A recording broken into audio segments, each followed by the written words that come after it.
పవన్ కళ్యాణ్, అల్లు అరవింద్ వీళ్ళిద్దరి మధ్యన విభేదాలు ఉన్నాయంటే ఏం లేవు. అల్లు అర్జున్కి పవన్ కళ్యాణ్కి మధ్యన ఏమైనా విభేదాలు ఉన్నాయంటే లేవు. అభిమానుల వివాదం మాత్రం నడుస్తుంది.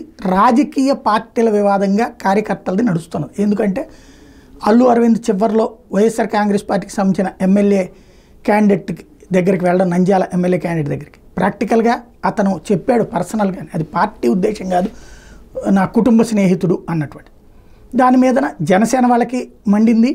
అలాగే తెలుగుదేశం వాళ్ళు కానీ అందరూ కలిసి తీవ్రంగా దుర్భాషలాడారు. ఆ తర్వాత నాగబాబు గారి స్టేట్మెంట్లు, ఆ తర్వాత అన్ఫాలోయింగ్ కథలు ఇవన్నీ నడిచినాయి.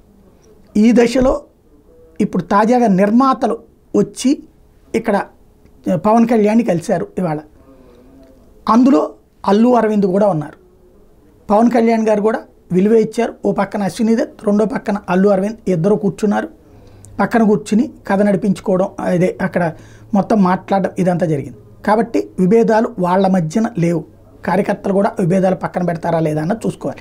నెంబర్ 1. నెంబర్ 2 వచ్చేటప్పటికి ఇంకొక అద్భుతం జరిగింది ఈ సందర్భంగా. పవన్ కళ్యాణ్ తొలి సినిమా అక్కడమ్మాయి ఇక్కడబ్బాయి, అందులో హీరోయిన్ సుప్రియ, ఆవిడ ఇప్పుడు నిర్మాత.